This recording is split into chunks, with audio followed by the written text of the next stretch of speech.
أحب الوفاء بشتى الصور، أحب الوفي الأمين الأغر، فأهل الوفاء كلون السحاب وحسن الربيع وماء المطر. أحب الوفاء بشتى الصور، أحب الوفي الأمين الأغر، فأهل الوفاء كلون السحاب وحسن الربيع وماء المطر. مقامهم فوق رأس الجبال وفوق الروى. نحمده ونستعينه ونستغفره ونؤمن به ونتوكل عليه ونعوذ بالله من شرور أنفسنا ومن سيئات أعمالنا.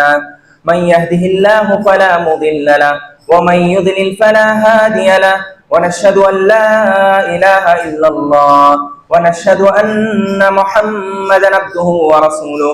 أما بعد فإن خير الحديث كتاب الله، وخير الهدي هدي محمد صلى الله عليه وسلم، وشر الأمور محدثاتها، وكل محدثة بدعة، وكل بدعة ضلالة، وكل ضلالة في النار. أعوذ بالله السميع العليم من الشيطان الرجيم. بسم الله الرحمن الرحيم. يا أيها الذين آمنوا اتقوا الله حق تقاته ولا تموتن إلا وأنتم مسلمون.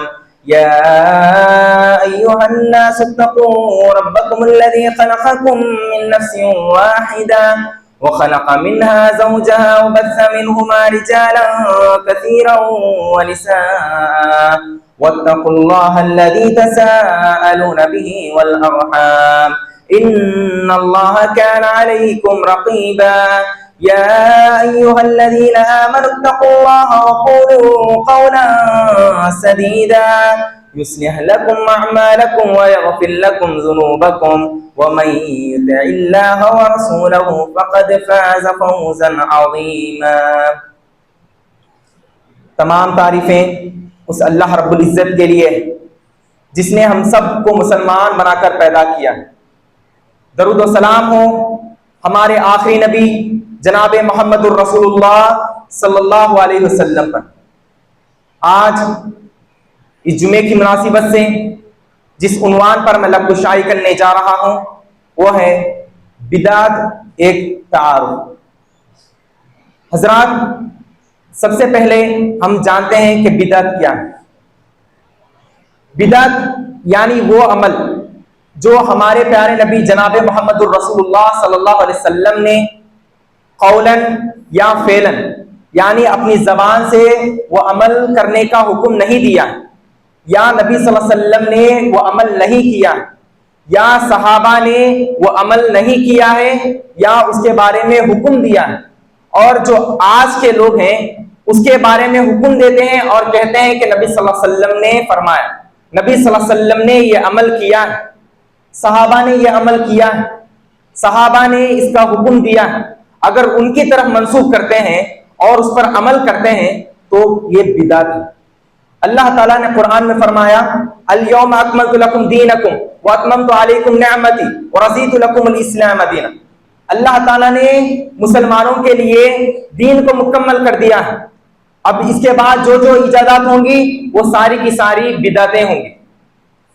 اب بدعت کے سلسلے میں ہم جانتے ہیں کہ اب بدعت کیا ہے، اور اس کے بارے میں اللہ تعالیٰ نے فرمایا وَأَطِيعُوا اللَّهَ وَالرَّسُولَ لَعَلَّكُمْ تُرْحَمُونَ. تم اللہ کی اطاعت کرو اور اللہ کے رسول کی اطاعت کرو تاکہ تم کامیابی حاصل کرو. یعنی جو اللہ تعالیٰ کی اطاعت کرتا ہے یعنی قرآن کی اطاعت کرتا ہے، نبی صلی اللہ علیہ وسلم کی اطاعت کرتا ہے، یعنی جو صحیح احادیث ہے اس کی اطاعت کرتا ہے، وہ شخص کامیابی پا لیتا ہے اور وہ شخص کامیاب ہو جاتا ہے. اور اس کے علاوہ جو بھی کام مسلمان آج کرتے ہیں وہ سارے کے سارے کام بدعت، وہ سارے کے سارے کام کرنے والے کامیابی حاصل کرنے والے نہیں.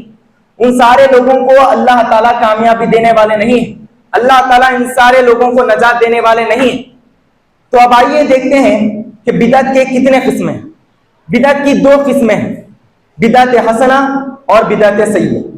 اگر کوئی شخص بدعت حسنہ کرتا ہے تو اس کے لیے کوئی گناہ نہیں، لیکن اگر کوئی شخص بدعت سیئہ کرتا ہے تو اس کے لیے دنیا میں بہت سارے ایسے امور واقع ہو جاتے ہیں جس کی وجہ سے اس کی دنیاوی زندگی بھی برباد ہو جاتی ہے اور اس کی آخرت کی زندگی بھی برباد ہو جاتی ہے۔ سب سے پہلے ہم بدعت حسنہ کے بارے میں جانتے ہیں۔ بدعت حسنہ کیا ہے؟ بدعت حسنہ وہ عمل ہے جب کوئی شخص کرتا ہے تو اللہ تعالیٰ اسے معاف کر دیتے ہیں۔ جیسا کہ مثال کے طور پر عمر رضی اللہ تعالیٰ عنہ، ان کے دور میں قرآن 7 طریقوں پر تھا، 7 حروف، 7 طریقوں پر قرآن تھا، اور اس دور میں قرآن جمع شدہ نہیں تھا۔ اب جو ہمارے پاس قرآن لوگ کہتے ہیں وہ قرآن نہیں بلکہ اسے مصحف کہا جاتا ہے، جو اس کے اندر ہے اسے قرآن کہا جاتا ہے۔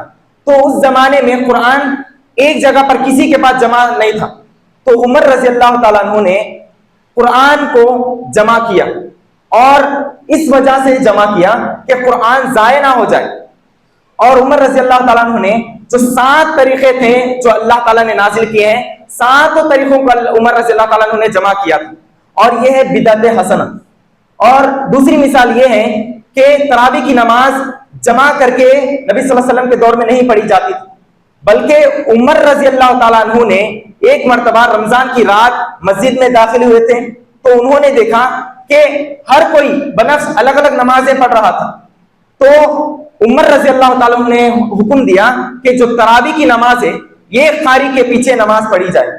تو عمر رضی اللہ تعالیٰ عنہ نے حکم دیا، تو اس کے دوسرے دن ابی بن کعب رضی اللہ تعالیٰ عنہ قاری تھے، وہ امامت کر رہے تھے اور تراویح کی نماز پڑھا رہے تھے، اور سارے لوگ ابی بن کعب رضی اللہ تعالیٰ عنہ کے پیچھے نماز پڑھ رہے تھے۔ اور یہ ہے بدعت حسنہ، اور یہ حکم نبی صلی اللہ علیہ وسلم نے نہیں دیا تھا، یہ کرنے والے عمر رضی اللہ تعالیٰ عنہ ہیں، اور اس پر کوئی گرفت نہیں۔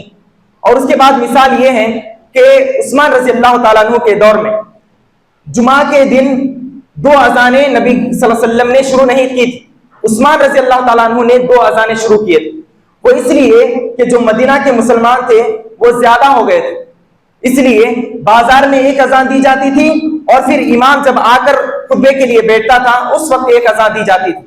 وہ اس لیے دی جاتی تھی کہ لوگ زیادہ ہو چکے تھے اور آواز اتنی دور تک نہیں پہنچتی تھی، اس لیے 2 اذانیں دی جاتی تھی، اور یہ بدعت حسنہ۔ اور ایک اور عمل، ایک اور مثال یہ ہے کہ عثمان رضی اللہ تعالیٰ عنہ نے قرآن کو جمع کیا تھا، یعنی جو عمر رضی اللہ تعالیٰ عنہ کے جو دور میں قرآن جمع کیا وہ 7 حروف تھا، 7 طریقوں پر جمع کیا گیا تھا۔ تو جو طریقے جو ملک والے جو قرآن پڑھ رہے تھے وہ ہر کوئی کہہ رہا تھا کہ جو طریقہ میں قرآن پڑھ رہا ہوں وہی طریقہ صحیح طریقہ ہے، تو سارے لوگوں میں لڑائی جھگڑا شروع ہونے لگا۔ تو اسی لیے عثمان رضی اللہ تعالیٰ عنہ نے جتنے بھی قرآن تھے ان سارے قرآنوں کو جمع کیا اور ان سارے قرآنوں کو جلا دیا، اور پھر ایک طریقہ جو آج ہم پڑھ رہے ہیں اس قرآن کو عثمان رضی اللہ تعالیٰ عنہ نے ترتیب دی۔ اور اس کے بعد علی رضی اللہ تعالیٰ عنہ نے ابو الاسود الدولی رضی اللہ تعالیٰ عنہ کو حکم دیا کہ جو قرآن کے اندر جو حروف رہتا ہے اس کے اندر جو آخر میں جو حرکت رہتی ہے وہ حرکت پہلے قرآن کے اندر نہیں دی جا رہی تھی، تو جو وہ حرکت دی جا رہی تھی یہ علی رضی اللہ تعالیٰ عنہ نے اس پر کام کیا۔ ابو الاسود الدولی رضی اللہ تعالیٰ عنہ کو حکم دیا کہ وہ یہ جو قرآن کی حرکتیں ہیں اس کو دیکھ کر انہ الواضح تیار کرے، اور آج ایک سبجیکٹ کی طرح انہ الواضح بھی پڑھایا جاتا ہے، تو یہ بھی بدعت حسنہ ہے اور اس پر بھی کوئی گرفت نہیں۔ اور بدعت سیئہ کیا ہے؟ بدعت سیئہ یعنی اس پر اللہ تعالیٰ کی گرفت ہوگی، اور جو بدعت سیئہ کرتا ہے اس کے لیے گناہ بھی ہے۔ اور بدعت سیئہ کیا ہے؟ آج آپ دیکھ سکتے ہیں مسلمانوں میں بہت سارے لوگ ایسے ہیں جو بدعت سیئہ کرتے ہیں۔ سب سے بڑی مثال جو ابھی کیا گیا ہے وہ ہے میلاد النبی، نبی صلی اللہ علیہ وسلم کا میلاد، یعنی نبی صلی اللہ علیہ وسلم کے برتھ ڈے منائے گئے۔ نبی صلی اللہ علیہ وسلم نے اپنی پوری زندگی میں کبھی بھی اپنا برتھ ڈے نہیں منایا، اپنا میلاد نہیں منایا۔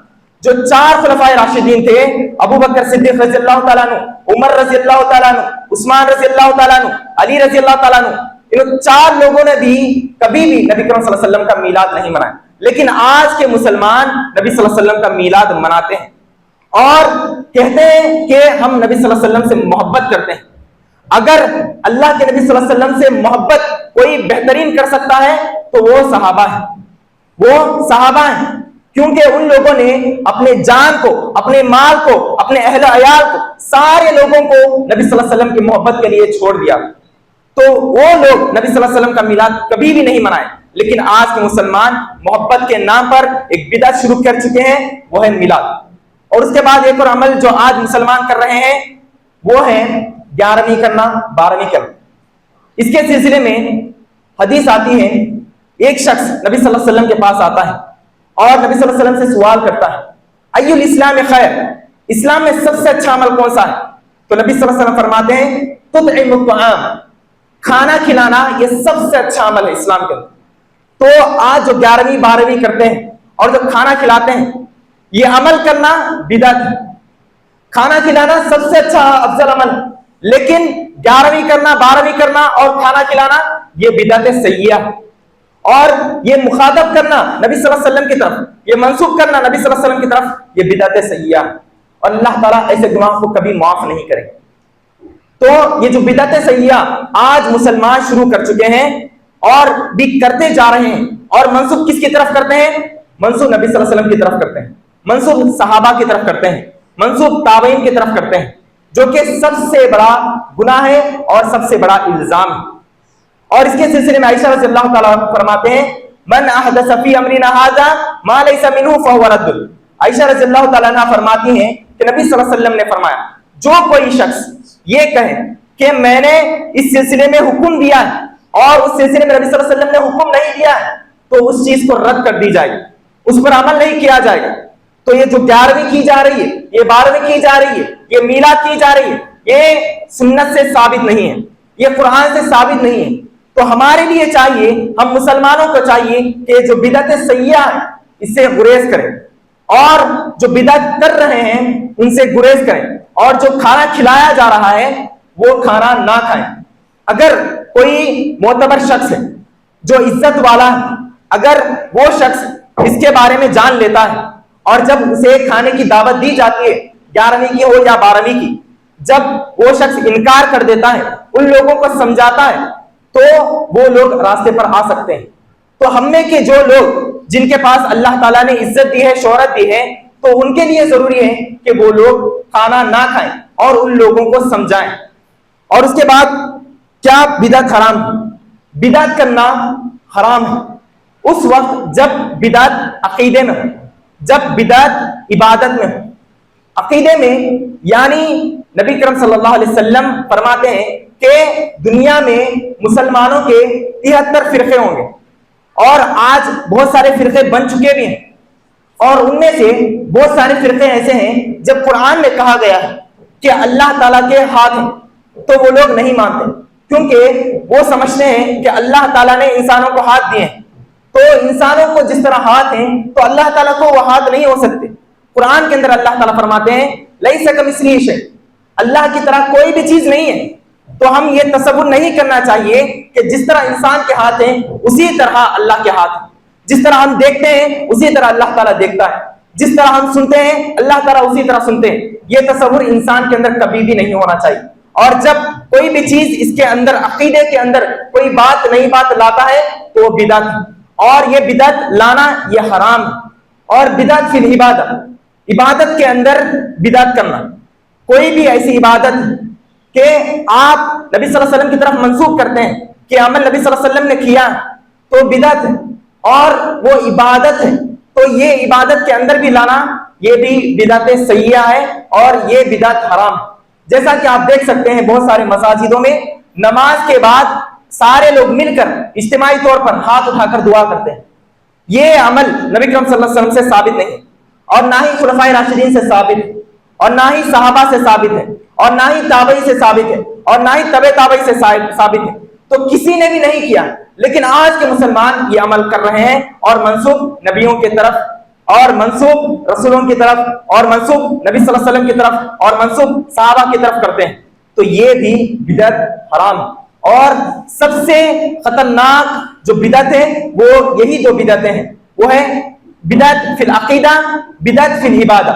عبادت میں بدعت کرنا، عقیدے میں بدعت کرنا.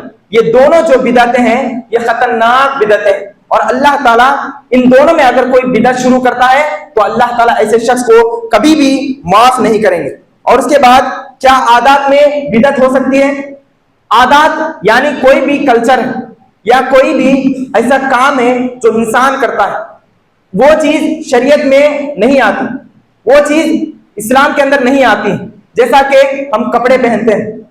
جو عرب ممالک ہیں وہ لوگ ٹوپ پہنتے ہیں، جو یورپین کنٹریز ہیں وہ لوگ سوٹ پہنتے ہیں، اور جو ہندوستان کے ہیں وہ لوگ زیادہ تر مسلمان جھبا پیجامہ پہنتے ہیں۔ یہ کلچر کے حساب سے لوگ پہن رہے ہیں، تو اس کے اندر بدعت نہیں ہے، یہ عمل کرنا یہ بدعت نہیں ہے، یہ ایک عادت ہے۔ لیکن عبادت میں عقیدے میں اگر کوئی لازم کرتا ہے کہ یہ نبی صلی اللہ علیہ وسلم نے کیا ہے تو وہ بدعت۔ عادت میں اگر کوئی نئی چیز انسان داخل کرتا ہے تو وہ بدعت نہیں ہے۔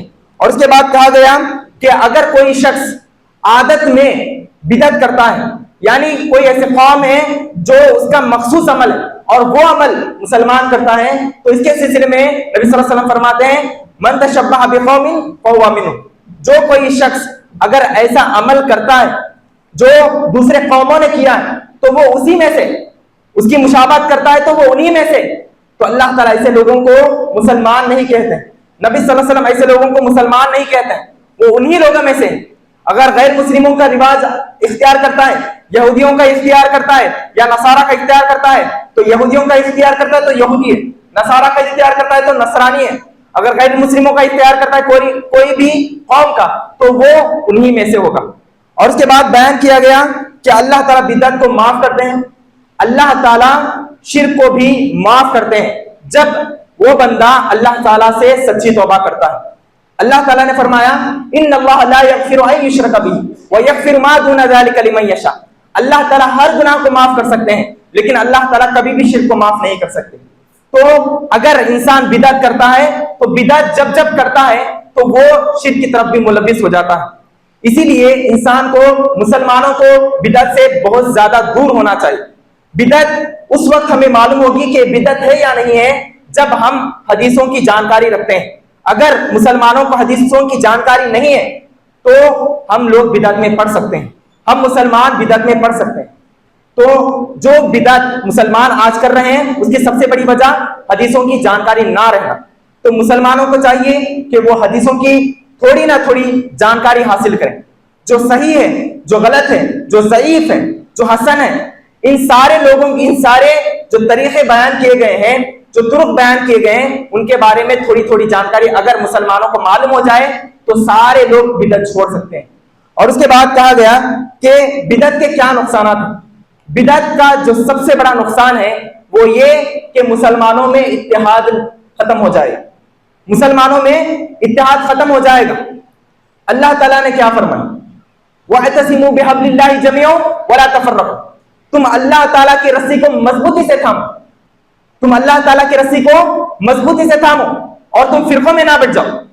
اللہ تعالیٰ کی رسی کیا ہے؟ قرآن اور حدیث، اور اگر قرآن اور حدیث سے ہٹ کر کوئی بھی عمل کرتا ہے تو وہ بدعت ہے، اور جب انسان بدعت کرتا ہے تو مسلمانوں میں اتحاد نہیں رہتا۔ جب اتحاد نہیں رہتا ہے تو جو دوسرے غیر مسلم ہیں، جو ظالم بادشاہ ہیں، جو ظالم غیر مسلم ہیں، وہ لوگ جو ظالم کافر ہیں، جو ظالم یہودی ہیں، آج مسلمانوں پر حاوی ہو رہے ہیں۔ اس کی سب سے بڑی وجہ اختلافات ہے، اس کی سب سے بڑی وجہ بدعت ہے۔ آج مسلمان ہر ایک قوم کی طرح بٹتے جا رہے ہیں، مسلمان قوم کی طرح بٹتے جا رہے ہیں، فرقے بنتے جا رہے ہیں، اس کی سب سے بڑی وجہ بدعت ہے۔ جب ایک فرقہ بدعت شروع کرتا ہے تو دوسرا فرقہ اسے کہتا ہے کہ وہ صحیح نہیں، پھر بھی وہ فرقہ ماننے کے لیے تیار نہیں رہتا ہے اور وہ بدعت کرتا رہتا ہے۔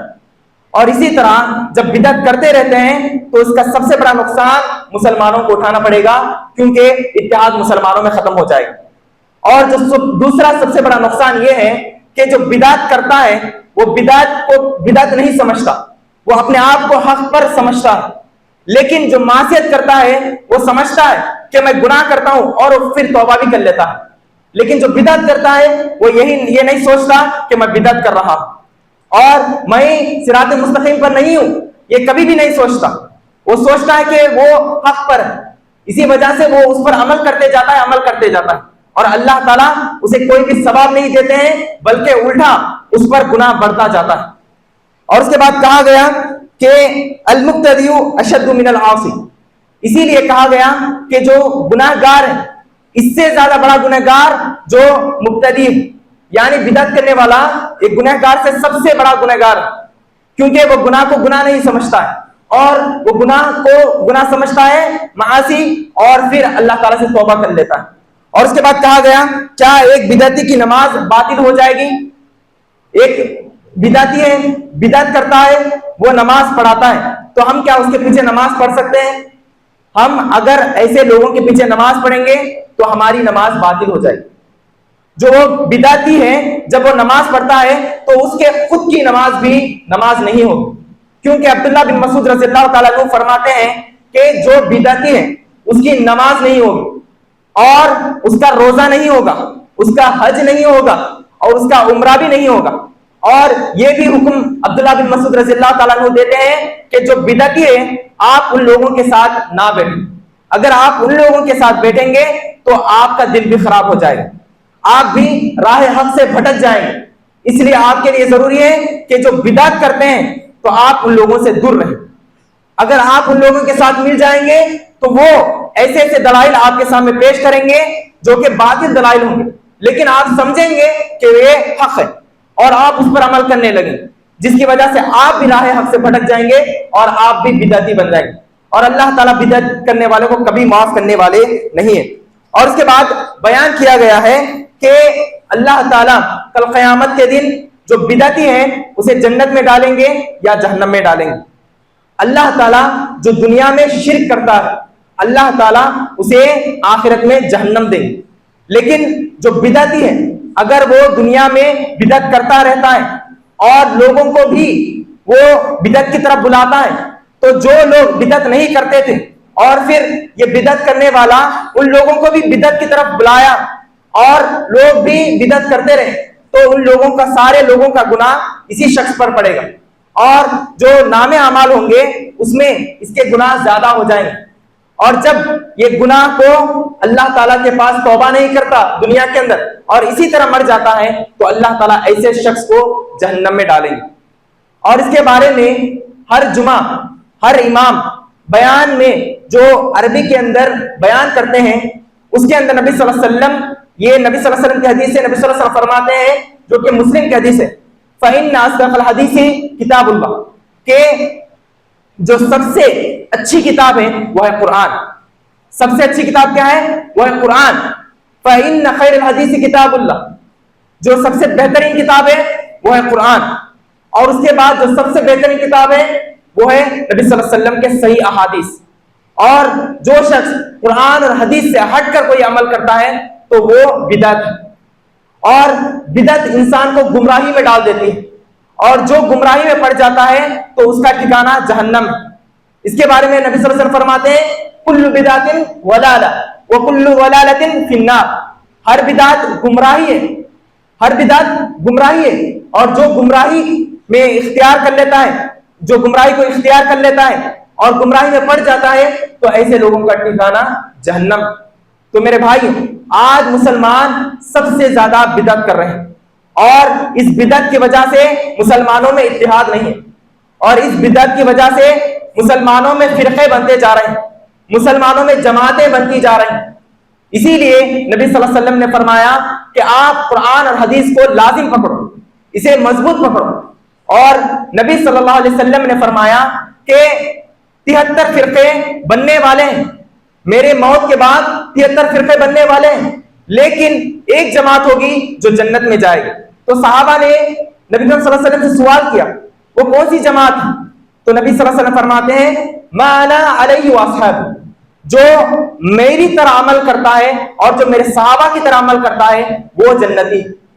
اور نبی صلی اللہ علیہ وسلم نے فرمایا لا تزال طائفة من امتی امة قائمة بأمر الله لا يضرهم من خذلهم ولا من خالفهم حتى يأتيهم امر الله وهم على ذلك، یہ ایک جماعت ایسی ہوگی جن کے بارے میں سارے فرقے اختلاف کریں گے، سارے لوگ ان پر تہمتیں باندھیں گے، لیکن یہ لوگ حق پر رہیں گے، حق کی بات کرتے رہیں گے، اور یہ لوگ اہل السنہ والجماع ہیں، اور یہ لوگ قیامت کے دن تک حق کی بات کرتے رہیں گے۔ تو ہمارے لیے چاہیے کہ ہم بھی اہل السنہ والجماع یعنی قرآن اور حدیث کے مطابق ہماری زندگیوں کو گزاریں، تاکہ ہم سارے مسلمان اتحاد حاصل کریں اور جو ظالم آج مسلمانوں پر ظلم کر رہے ہیں اس کا بدلہ ہم بول سکیں، اس کا بدلہ ہم دے سکیں۔ تو میرے بھائی، آج مسلمانوں کو بہت ضروری ہے کہ ہم حق کی بات کریں اور جو حق ہے وہ لوگوں تک پہنچائیں۔ اگر ہم حق کی بات سنتے ہیں اور پھر حق کی بات کو ٹھکرا دیتے ہیں تو اللہ تعالیٰ ایسے لوگوں کو بھی جہنم میں ڈالیں گے، ایسے لوگوں کو بھی اللہ تعالیٰ جہنم میں ڈالیں گے۔